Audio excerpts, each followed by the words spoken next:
بعض مقامات اور بعض جگہیں ایسی ہیں جو وقف ہیں مخصوص افراد کے لیے، تو وہاں غیر متعلقہ افراد کے لیے بیت الخلا استعمال کرنا، تخلی کرنا حرام ہے، جائز نہیں ہے۔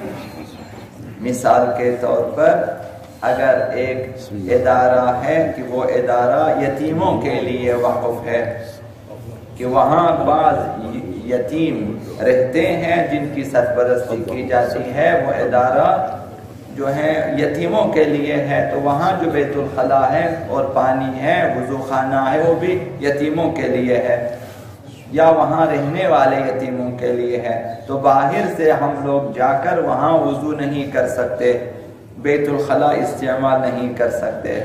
اسی طرح بعض ادارے مثلا مخصوص کسی خاص اسکول کے لیے ہے، یا خاص اسٹاف کے لیے ہے، یا خاص ادارے کے لیے وقف شدہ ہیں، تو وقف شدہ مخصوص افراد کے لیے وقف شدہ اداروں میں اور مقامات پر ہمارے لیے بیت الخلا استعمال کرنا جائز نہیں ہے۔ لہذا بعض امام بارگاہیں اگر آپ نے دیکھا کہ وہ مخصوص ہیں بعض افراد کے لیے، یا ایک خاص قوم کے لیے انہوں نے وقف کیا ہے کہ یہ امام بارگاہ اور یہاں کی جو ہے بیت الخلا وغیرہ مثلا خاص قوم کے لیے وقف ہے، تو غیر قوم وہاں پہ جا کے استعمال نہیں کر سکتے۔ یا مثال کے طور پر دینی طلاب کے لیے اگر ایک جگہ وقف ہے، یا مثلا بیواؤں کے لیے کوئی خاص جگہ ہے جو وقف ہے، صرف ان کے لیے وقف ہے، تو غیر متعلقہ افراد کے لیے وہاں جانا اور بیت الخلا استعمال کرنا صحیح نہیں ہے۔ یہ پہلا مسئلہ۔ مؤمنوں کی قبور کی بے حرمتی ہوتی ہو تو وہاں تخلی حرام ہے۔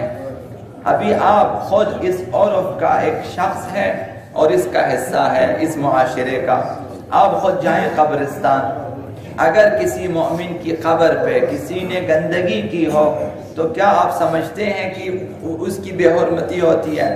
اگر آپ یہ سمجھتے ہیں کہ وہاں بے حرمتی ہے تو وہاں حرام ہے، تو آپ کہیں گے کہ چونکہ یہاں ہمارے نزدیک یہ بے حرمتی کا کام ہے، اس مومن کی بے حرمتی ہے، لہذا وہاں پہ تخلی حرام ہے، اس جگہ کو بیت الخلا کے طور پہ استعمال کرنا حرام ہے۔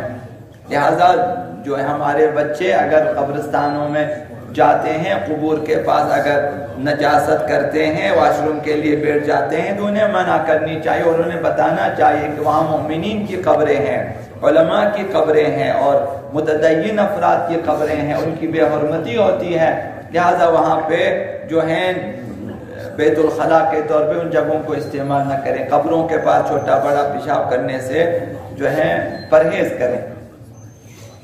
تو مومنین کا احترام صرف ان کی زندگی تک مخصوص نہیں ہے، حتیٰ ان مردہ جسم کا بھی احترام واجب ہے۔ شریعت نے اس کے احترام میں 3 غسل واجب کیا ہے کہ اس مردے کو 3 بار غسل دیں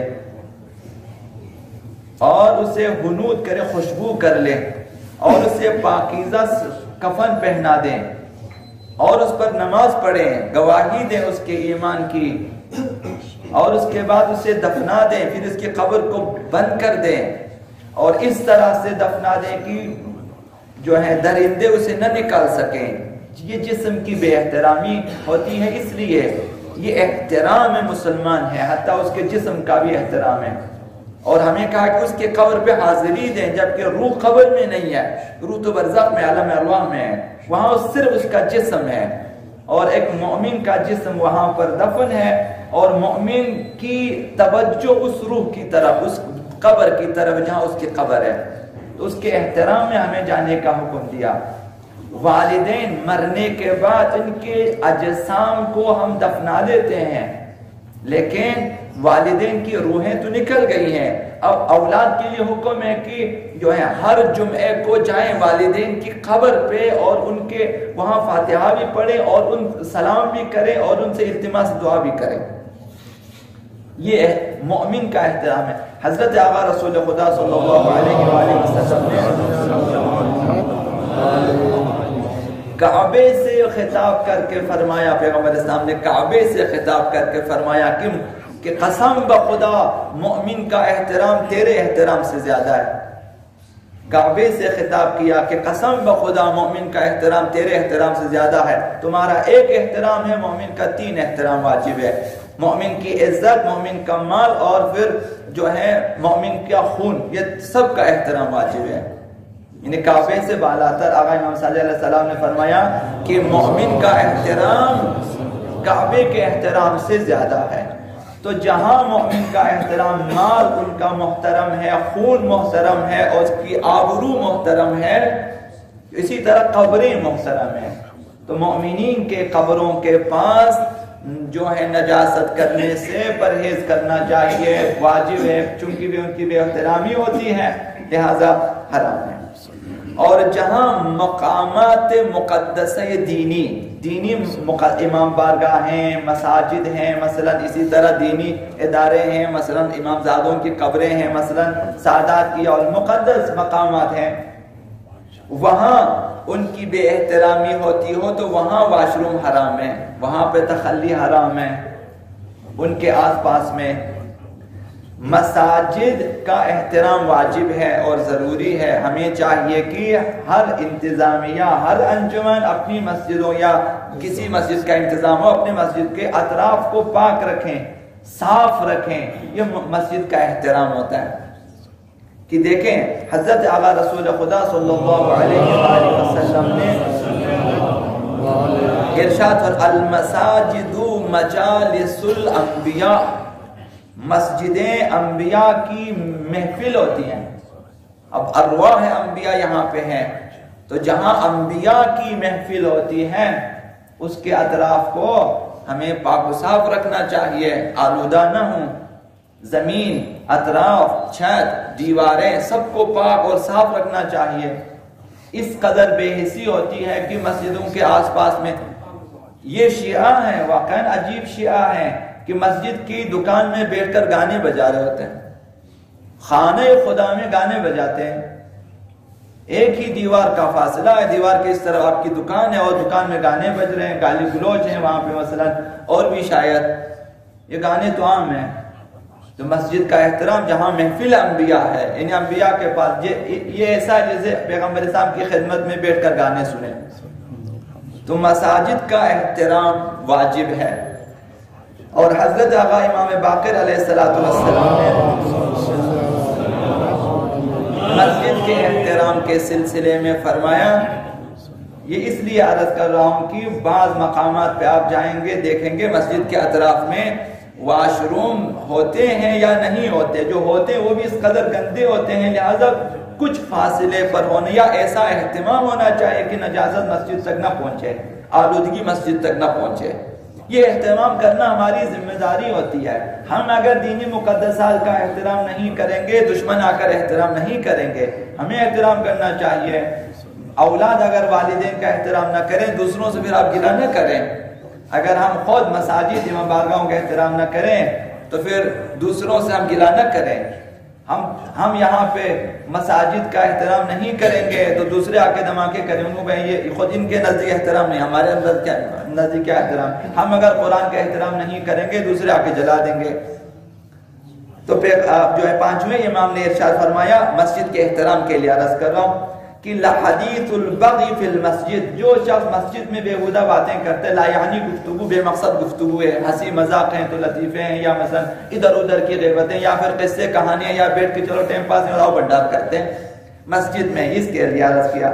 نقصان اپنا ہے. یا اقول الحسنات، مسجد میں بیہودہ باتیں کریں تو اس کی نیکیاں اس طرح سے، یہ جو باتیں ہیں بیہودہ باتیں، البتہ لغو باتیں، لا یعنی گفتگو، یہ نیکیوں کو اس طرح سے کھا جاتا ہے کما تاکل البہیمۃ الحطب، جس طرح جو ہے بھوکا جانور گھاس کھاتا ہے. ہماری نیکیاں اس طرح سے ضائع ہو. یہ وہ سوراخ ہے جو ہماری نیکیوں کے تھیلے میں ہے. ہم نیکیاں ڈال کے چلے جاتے ہیں، جب تک ہم گھر پہنچ جاتے ہیں نیکیاں خالی ہے، تھیلا خالی، یا پھر خالی لہراتے ہوئے جائیں، اور ہم خوش ہیں کہ ہم نے نیکیاں انجام دی ہے. نیکیاں انجام دینا مہم ہے لیکن بچانا اس سے زیادہ مہم ہے. اب اپنے جیب کو کاٹیں اور پھر بینک سے سارے پیسے ڈال کے آپ چلے جائیں، گھر پہنچنے تک پیسے نہیں رہیں گے آپ کو، یا سوراخ ہو گیا. جب جیب میں یہ جیب کترا ہے، یہ جو ہم لوگ مساجد میں بیٹھ جاتے ہیں بےہودہ باتیں یا مسجد کے اطراف میں بیٹھ کر، خلاصہ عرض کرنے کا یہ کہ تخلی ایک موضوع ہے کہ جس کے لیے ہمیں اسلام نے کہا کہ جہاں جہاں دینی مقدسات کا احترام لازم ہے وہاں پر اس چیز سے پرہیز کریں کہ مسجد آلودہ نہ ہو جائے۔ آخری مسئلہ، تخلی کے وقت شرم کے مقامات کو ہر مکلف سے چھپانا واجب ہے، ہر مکلف سے، حتیٰ کہ دیوانوں سے جو پاگل ہے اس سے بھی چھپانا واجب ہے، اور ممیز بچوں سے بھی چھپانا واجب ہے۔ ممیز سے مراد اچھے برے کو سمجھنے والے بچوں سے بھی شرم کے مقامات کو چھپانا واجب ہے، چاہے وہ ماں باپ ہوں یا پھر دو صحابہ، فرق نہیں پڑتا، چھپانا واجب ہے۔ لیکن صرف میاں بیوی کے لیے واجب نہیں ہے کہ میاں دیکھے بیوی دیکھے، مثلا ایک دوسرے کے شرم کے مقامات کو دیکھ سکتے ہیں، باقی کسی کے لیے بھی حلال نہیں ہے، دیکھنا بھی حلال نہیں ہے۔ اور واش روم میں جب آپ بیٹھیں اس طرح بیٹھیں کہ کسی کی نظر نہ پڑے اس پر، چونکہ یہ بھی مومن کے ہی احترام میں ہے، یہ خود اس کا اپنا احترام، مومن کا احترام یہ ہے۔ پیغمبر اسلام کی سیرت میں اور ائمہ کی جو ہے خصوصیات میں سے یہ کسی نے ان کو واش روم میں نہیں دیکھا ہے، کسی بھی اس حالت میں نہیں دیکھا جس طرح ہم لوگ واش روم میں بیٹھے ہوتے ہیں، یہ ان کا احترام ہے۔ تو مومن کا بھی اسی طرح سے احترام ہے، لہذا تخلی کے وقت ہر ایک پر واجب ہے کہ وہ اپنے آپ کو تمام جو ہے حتیٰ ممیز بچوں سے ہر مکلف شخص سے اپنے آپ کو چھپا دے۔